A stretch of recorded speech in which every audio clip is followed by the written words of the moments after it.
అందరికీ నమస్కారం. ఇవాళ నేను చెప్పబోయే విషయం కేవలం గ్రహాల గురించి మాత్రమే కాదు. ఇది మీ జీవితం గురించి, మీ తలరాత గురించి. ముఖ్యంగా ధనుసు రాశి వారు ఎవరైతే జీవితంలో ఎన్నో ఎదురుదెబ్బలు తిని, ఇక నా వల్ల కాదు, నా కష్టం ఎవరికీ అర్థం కావటం లేదు అని లోలోపల బాధ పెట్టుకుంటున్నారో, కన్నీళ్లు పెట్టుకుంటున్నారో వారి కోసమే ఈ వీడియో. దయచేసి ఈ వీడియోని ఇప్పుడే లైక్ చేయండి. ఓం నమః శివాయ అని కామెంట్ చేయండి. ఎందుకంటే ఈ విషయం నలుగురికి చేరాలి. మీలాంటి ఎంతోమందికి ఈ మాటలు ఊరటనివ్వాలి. ధనుసు రాశి వారు మీరు గమనించారో లేదో, గత కొన్ని నెలలుగా లేదా కొన్నేళ్లుగా మీ మనసులో ఏదో తెలియని బరువు, నలుగురిలో నవ్వుతున్నా లోపల మాత్రం ఏదో వెలితి. నేను ఇంత కష్టపడుతున్నాను కదా, ఎందుకు నాకు ఫలితం దక్కడం లేదు, నేను నమ్మిన వాళ్ళే నన్ను ఎందుకు మోసం చేస్తున్నారు, సత్యం వైపు నిలబడినందుకు నాకు మిగిలింది ఒంటరితనమేనా అనే ప్రశ్నలు నిద్రలేని రాత్రుల్లో మిమ్మల్ని వేధించవచ్చు. ధనుసు రాశి వారిగా మీరు ఎప్పుడూ భవిష్యత్తు వైపే చూస్తారు. గతం గురించి ఏడవటం మీ నైజం కాదు, కానీ మొండిగా ముందుకు వెళ్తున్న మీ ఆత్మ మాత్రం అలసిపోయింది. అయితే ఇప్పుడు నేను చెప్పేది శ్రద్ధగా వినండి. మీ ఆత్మ ఇన్నాళ్ళు ఎదురు చూస్తున్న ఆ గడియ రాని వచ్చింది. ఇది కేవలం రోజుల మార్పు కాదు, ఇది మీ విధిరాత మారుతున్న సమయం. ఫిబ్రవరి 15, 2026 మహాశివరాత్రి. ఇది సామాన్యమైన రోజు కాదు, మీ జీవితాన్ని చీకటి నుండి వెలుగులోకి నడిపించే ఒక అద్భుతమైన మలుపు. ముఖ్యంగా ఫిబ్రవరి 15వ తేదీ అర్ధరాత్రి, అంటే సరిగ్గా లింగోద్భవ సమయం దాటిన తర్వాత ఫిబ్రవరి 16వ తేదీ తెల్లవారుజామున మొదలయ్యే ఆ సమయం నుండి ఫిబ్రవరి 28వ తేదీ వరకు ఈ 15 రోజులు మీ జీవితంలో అత్యంత కీలకమైనవి.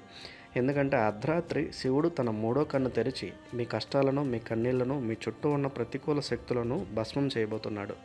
ఇన్నాళ్ళు మిమ్మల్ని వెంటాడిన శని ప్రభావం, ఆగిపోయిన పనులు, అర్థం లేని ఆరోపణలు, ఇవన్నీ ఆ రాత్రి శివుడి పాదాల దగ్గర కాలిపూడిది కాబోతున్నాయి. ఇది నేను మీకు ఇస్తున్న భరోసా కాదు, ఇది కాలం నిర్ణయించిన సత్యం. అసలు ఆ రాత్రి ఏం జరుగుతుందో తెలుసా? ఫిబ్రవరి 15 అర్ధరాత్రి దాటిన మరుక్షణం నుండే మీ చుట్టూ ఉన్న ఆరా మారుతుంది. ఇన్నాళ్ళు ఒక అదృశ్య శక్తి మిమ్మల్ని వెనక్కి లాగినట్లు అనిపించింది కదా, ఆ పట్టు సడలిపోతుంది. ఆ అర్ధరాత్రి ప్రశాంతతలో మీ మనసులో అకస్మాత్తుగా ఒక ధైర్యం పుట్టుకొస్తుంది. అప్పటి వరకు ఉన్న గందరగోళం మాయమై, నేను ఏం చేయాలో నాకు తెలిసిందే అనే స్పష్టత మీకు వస్తుంది. గడిచిన కాలం మీ ఓర్పుని, మీ సహనాన్ని శనీశ్వరుడు పరీక్షించాడు. అది శిక్ష కాదు, మిమ్మల్ని రాటు తేల్చడానికి పెట్టిన శిక్ష. ఇప్పుడు ఆ పరీక్ష సమయం ముగిసింది. అర్ధరాత్రి సమయం నుండి గురుడి అనుగ్రహం మీపై వర్షంలా కురవబోతుంది. గురువు అంటే ఎవరు? దారి చూపించేవాడు. అవును, ఫిబ్రవరి 15 తర్వాత మీకు కనిపించే ప్రతి సంఘటనలోనూ ఒక సంకేతం ఉంటుంది.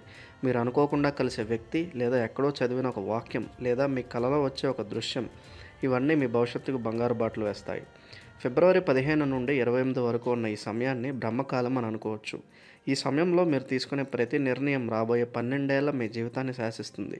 ముఖ్యంగా ఆర్థిక విషయాల్లో ఇన్నాళ్ళు చేతికి అందకుండా జారిపోయిన డబ్బు, లేదా రావాల్సిన బాకీలు, లేదా నిలిచిపోయిన వ్యాపార లావాదేవీలు అన్నీ కదలడం మొదలవుతాయి. ఫిబ్రవరి 15 అర్ధరాత్రి తర్వాత మీరు గమనించండి, మీ ఆలోచన విధానంలో మార్పు వస్తుంది. డబ్బును ఎలా దాచాలి, ఎలా పెట్టుబడి పెట్టాలి, అనవసరపు ఖర్చులను ఎలా ఆపాలి అనే విచక్షణ మీకు తెలియకుండానే అలవడుతుంది. ఇది కేవలం డబ్బు రాకడం మాత్రమే కాదు, వచ్చిన డబ్బును నిలబెట్టుకునే జ్ఞానాన్ని కూడా ఆ పరమేశ్వరుడు మీకు ప్రసాదిస్తాడు. ఉద్యోగంలో ఇంతకాలం మీ శ్రమను గుర్తించని వారు, మీపై అధికారులే స్వయంగా వచ్చి మిమ్మల్ని మెచ్చుకునే రోజులు ఈ 15 రోజుల వ్యవధిలోనే మొదలవుతాయి. మీ మాటకు విలువ పెరుగుతుంది. సమాజంలో కోల్పోయిన గౌరవం మళ్ళీ రెట్టింపు అయ్యి మీ దగ్గరికి వస్తుంది. అయితే ఇక్కడ ఒక ముఖ్యమైన విషయం మీరు గుర్తుంచుకోవాలి. సంబంధాల విషయంలో ఈ సమయం చాలా నిష్కర్షగా ఉంటుంది. ఫిబ్రవరి 15 తర్వాత మీ జీవితంలో ఎవరు ఉండరు. ఎవరు వెళ్ళిపోవాలనేది ఆ శివుడే నిర్ణయిస్తాడు. ఇన్నాళ్ళు మీరు కేవలం మొహమాటం కోసమో, భయం వల్లనో మోస్తున్న కొన్ని బంధాలు తెగిపోవచ్చు. దానికి బాధపడకండి, ఎందుకంటే రాలిపోయేవి ఎండు ఆకులు మాత్రమే. కొత్త చిగురు రావాలంటే అవి రాలాల్సిందే.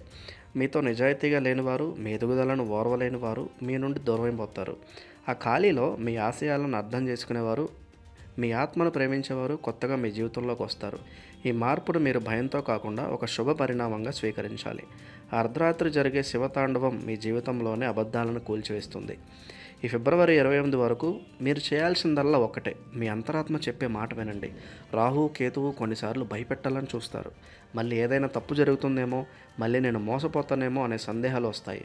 కానీ గుర్తుంచుకోండి, ఆ భయాలు కేవలం మీ మనసులోని నీడలు మాత్రమే. ఆ నీడలను చూసి వెనక్కి తగ్గకండి. ఫిబ్రవరి 15 అర్ధరాత్రి మీరు వెలిగించే దీపం కేవలం నూనెతో వెలిగించేది కాదు, అది మీ ఆత్మవిశ్వాసంతో వెలిగే జ్యోతి. మరి అద్భుతమైన శక్తిని పూర్తిగా అందుకోవాలంటే ఏం చేయాలి? పరిహారం ఏంటి?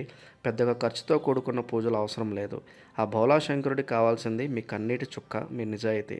ఫిబ్రవరి 15వ తేదీ అర్ధరాత్రి అందరూ నిద్రపోతున్నా లేదా లోకం మొత్తం కోలాహలంలో ఉన్నా మీరు మాత్రం కాసేపు ప్రశాంతంగా కళ్ళు మూసుకుని కూర్చోండి. మీ మనసులోని భారాన్ని, మీ కోరికలను, మీ ఆవేదనను ఆ శివలింగం ముందు చెప్పుకోండి. తండ్రి, నా గతం నీకు అర్పణం, నా భవిష్యత్తు నీకు అర్పణం, నన్ను నడిపించు అని మనస్ఫూర్తిగా దండం పెట్టుకోండి. వీలైతే ఆ రాత్రి నుండి ఫిబ్రవరి 28 వరకు ప్రతిరోజు ఉదయం లేదా సాయంత్రం ఒక మట్టి ప్రమిదలో దీపం పెట్టండి. ఆ దీపం వెలుగులో మీ సమస్యలు కరిగిపోతున్నట్లు భావించండి. సోమవారాల్లో శివలింగానికి మీ చేతితో స్వయంగా నీరు కానీ పాలు కానీ పోసి అభిషేకం చేయండి. ఓం నమ శివాయ అనే మంత్రాన్ని పెదవి కదపకుండా మనసులోనే జపించండి. ఈ జపం మీ చుట్టూ ఒక రక్షణ కవచంలో ఏర్పడుతుంది. అలాగే మీ శక్తి కొలది అది 10 రూపాయలైనా సరే ఆకలితో ఉన్నవారికి లేదా అవసరం ఉన్నవారికి సహాయం చేయండి. శనిదేవుడు న్యాయానికి ప్రతిరూపం. మీరు చేసే ఈ చిన్న సాయం శని అనుగ్రహాన్ని పూర్తిగా మీ వైపు తిప్పుతుంది. దానం అంటే కేవలం డబ్బు ఇవ్వడమే కాదు, బాధలో ఉన్నవారికి ఓదార్పునిచ్చే 4 మాటలు చెప్పినా అది దానమే. ధనుసు రాశి మిత్రులారా, చివరిగా ఒక మాట: మీరు ఒంటరివారు కాదు. మీ ప్రతి కన్నీటి చుక్కను ఆ పరమేశ్వరుడు లెక్కించాడు. ఈ కష్టకాలం మిమ్మల్ని ఇక్కడి దాకా తీసుకొచ్చింది ఎందుకో తెలుసా? ఇకపై రాబోయే అద్భుతమైన భవిష్యత్తును మీరు తట్టుకునేంత బలంగా తయారు చేయడానికే. ఫిబ్రవరి 15 తర్వాత మీరు వెనక్కి తిరిగి చూసుకుంటే, అరే, ఆ కష్టాలన్నీ నా మంచికే జరిగాయా అని మీరే ఆశ్చర్యపోతారు. ఆ రోజు నుండి మీ ముఖంలో కనిపించే తేజస్సు వేరేగా ఉంటుంది. మీ నడకలో వచ్చే ధైర్యం వేరుగా ఉంటుంది.